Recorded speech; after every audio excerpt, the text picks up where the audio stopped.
Hello from Bali. This is the podcast Pigeon of Peace, where we do discuss awesome skills of troubleshooters. Watch, listen, and check the description below for the details. Let's talk about graphology, and let's start with the definition. Graphology is so-called pseudoscience or quasi-science or parascience, and it is staying in the same row as astrology, phrenology, chiropractics, and acupuncture.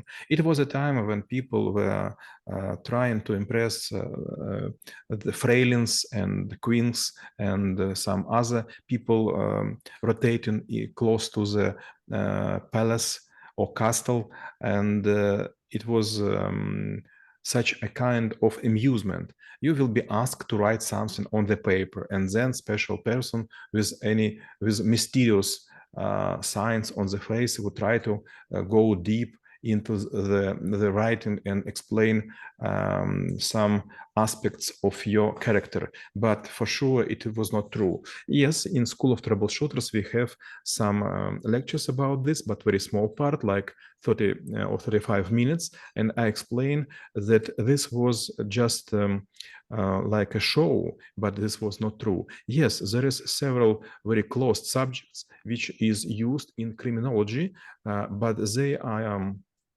are involved in criminal cases. For example, if we couldn't understand who was author of some phrases or statements, and we will give the person a pen or something which could be used for writing, and this person would put signature or maybe write some words. And after some specialist will compare two samples. One is maybe anonymous, and second is dedicated to specific person, and they will understand if this person was author of these statements and what was the mental condition of this person was when he or she was writing this on the something. For example, maybe it was an anxiety, maybe it was like frustration, maybe it was panicking, or maybe it's I don't know how affect. Is it okay to say affect in English? Affect is a good one. Thank you. Or maybe it was effect. So in criminal cases, it would be used like science, how to recognize some written forms. But graphology is para-science or quasi-science, and it is not accepted by scientific people.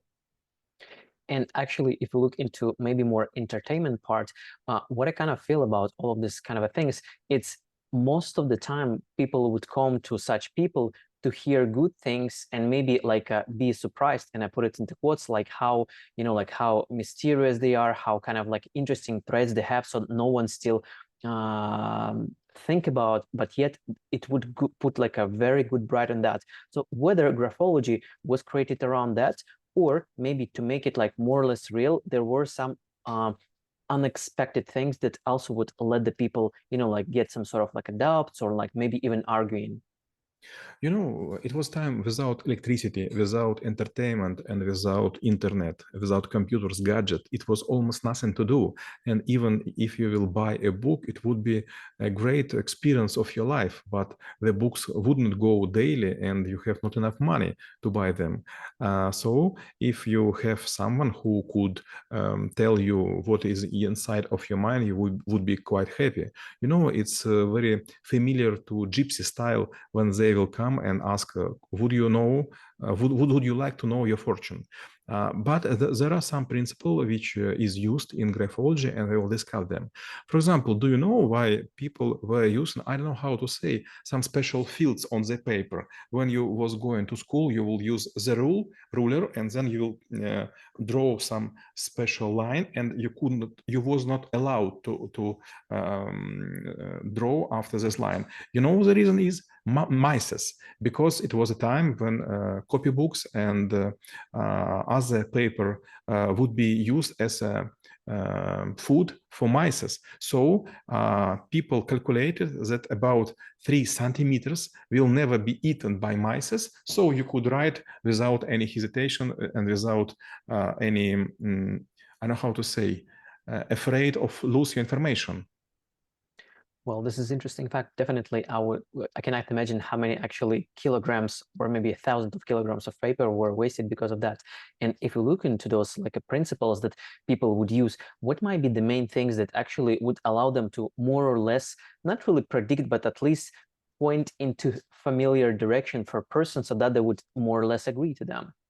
Okay, let's imagine you have a piece of paper without those fields against mice. You will be asked to write something. For example, write your letter to beloved one, or write something about how you spent your last day.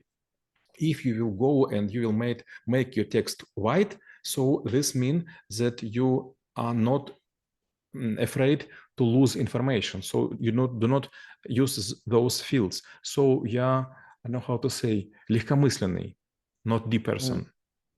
Shallow person. Shallow person.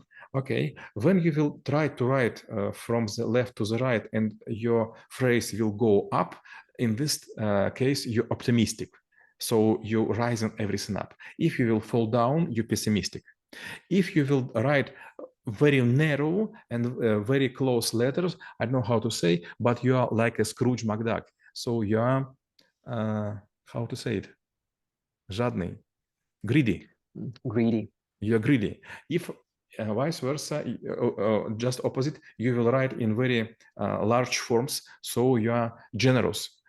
If you will put very long words, you are well-minded. If you will put short words, you are from suburbs.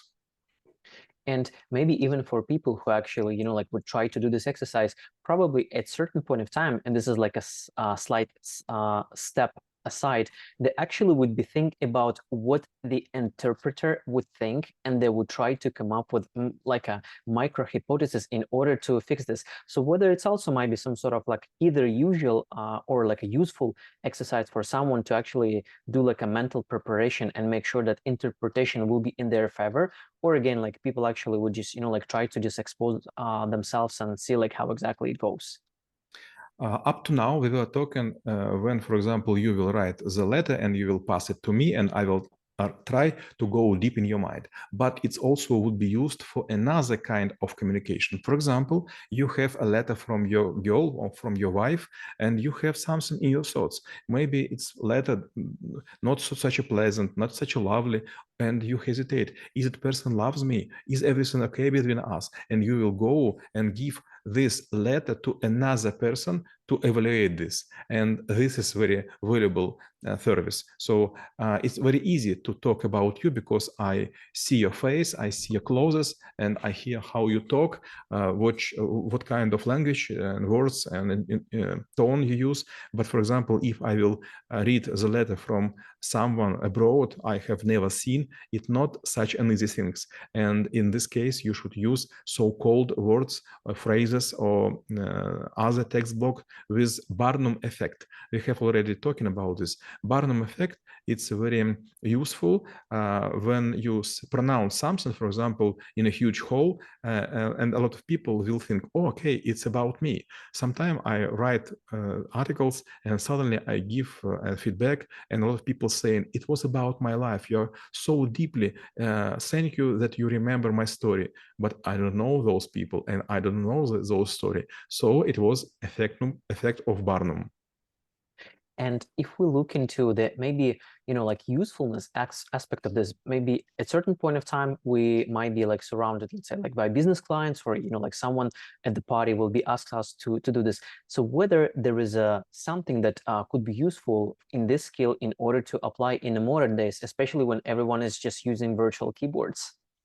For example, you will write with someone by boat, by train, by plane, and maybe you have nothing to do and people which surround you not such as smart as you. In this case, you could play that you are a magician and you could do this. And no one will say something bad about you because you are not asking for the money and you are not saying that you will give them great accuracy. So it could be used for fun. And then my last question will be how knowing about graphology could help to make this world a better place. All time we talk about skills and sometimes I know what to answer, but for such a case, I will say the most fade and maybe not an interesting answer. This is just to know that this not a science, and if someone would predict your future or will say something unpleasant, it's kind of manipulation. So we should know about this, not to fight, but to fight against the fight. Well said. And we reviewed the skill of graphology and how it could be helpful for you. Stay in peace.